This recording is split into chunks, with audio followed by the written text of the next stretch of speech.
On est parti à Liège pour encore 2 mois pour finir le décor, donc vraiment la scénographie. Puis là, on a mis le spectacle un peu au frigo pour pouvoir être disponible pour l'autre spectacle, Piquebou, qui s'est joué quand même un petit peu l'été dernier. Et puis on s'est retrouvé en novembre pour relancer du coup le nouveau spectacle.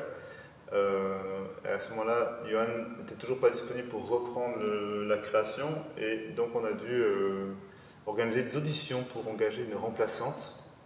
Et donc cette semaine-ci était dédiée à la finalisation de l'écriture du spectacle et à l'intégration de la remplaçante de Johan, et du coup la réécriture, parce qu'on partait d'un personnage masculin, et donc là on a pris la décision d'intégrer un personnage féminin. Voilà, parce qu'on avait envie de réouvrir un peu cette question, de changer certains paradigmes.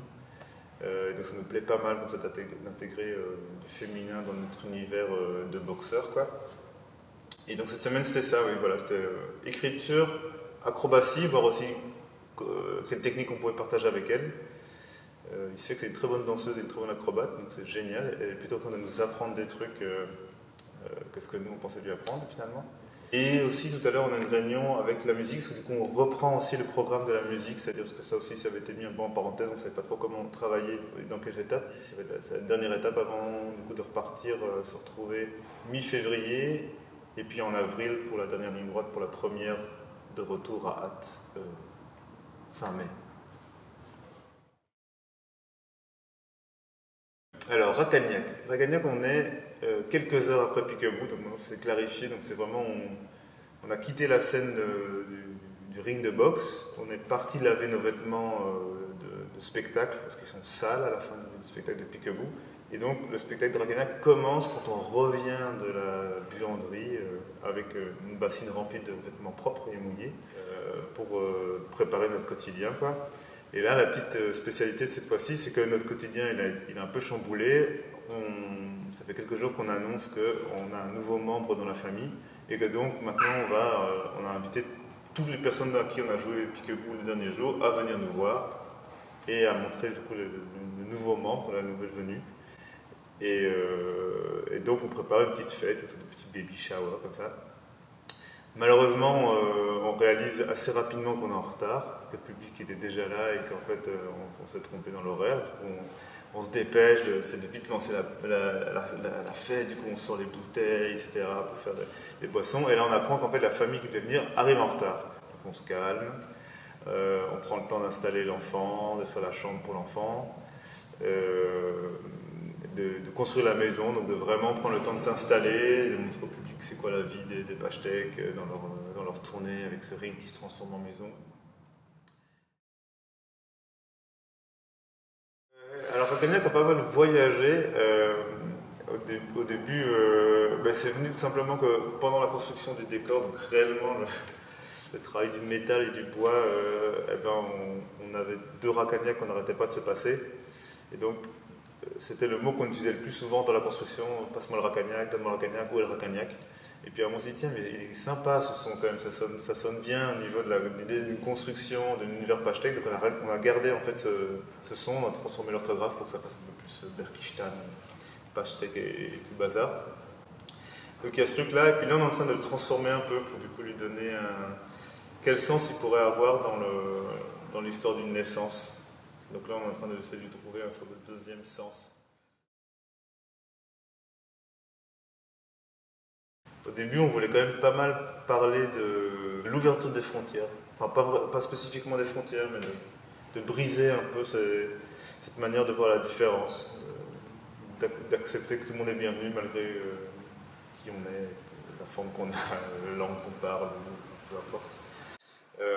Donc ça, on garde, c'est quand même la base de cette famille pastèque qui voyage, qui est fondamentalement étrangère et fondamentalement bienveillante et accueillante. Donc il y a quand même cette base qui est toujours présente. Maintenant, du coup, le message, on est en train d'un peu le changer parce que voilà, la situation globale a un petit peu changé aussi. Donc on a envie de questionner un petit peu plus le rapport au monde, le rapport aux autres, la prise de position, quels sont les choix qui nous appartiennent, qu'est-ce qu'on peut faire, qu'est-ce qu'on peut créer, quels sont les espaces de gouvernance. Et du coup, le fait d'avoir accueilli une femme dans le projet, ça permet de venir aussi briser d'autres manières de faire et d'être qui sont encore un peu trop présentes selon nous. Donc il y a eu d'abord une sorte de double équipe pour le côté vraiment structurel du décor. Donc là, il y avait une première étape chez les passeurs de rêve, vraiment sur la scénographie, et ça, on a poursuivi après avec toute l'équipe technique d'Arsenic. Donc là, il y avait entre 1 à 3 personnes qui se rendaient disponibles pour nous en fonction des besoins. Donc, si on avait besoin de certains outils ou de matériaux, ils étaient là pour nous apprendre à utiliser les outils et construire. Ensuite, il y a une autre équipe qui était aussi partagée entre les passeurs et Arsenic.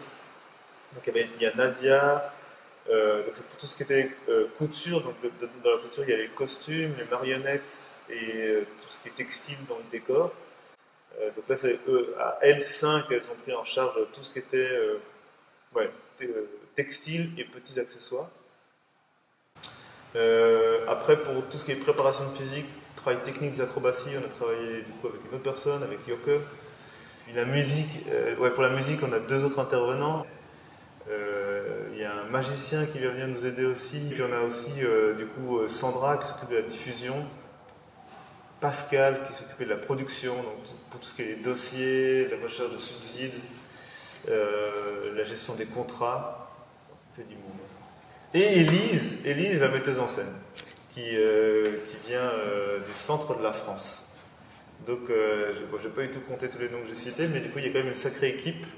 Et puis l'équipe a bougé, donc il y a eu un premier travail d'écriture avec Johan, puis donc on était 3 vraiment dans le travail d'écriture et de création, et maintenant il y a de nouveau 3 pour la suite du travail d'interprétation et de création. Et puis après, oui, il y a un autre passage chez les Baladins, où eux nous aident beaucoup sur la réflexion et l'écriture de la musique. Donc il n'y aura pas d'intervenant dédié à ça, mais il y aura des moments prévus pour justement travailler le son et la musique en lien avec le spectacle, la narration musicale du spectacle.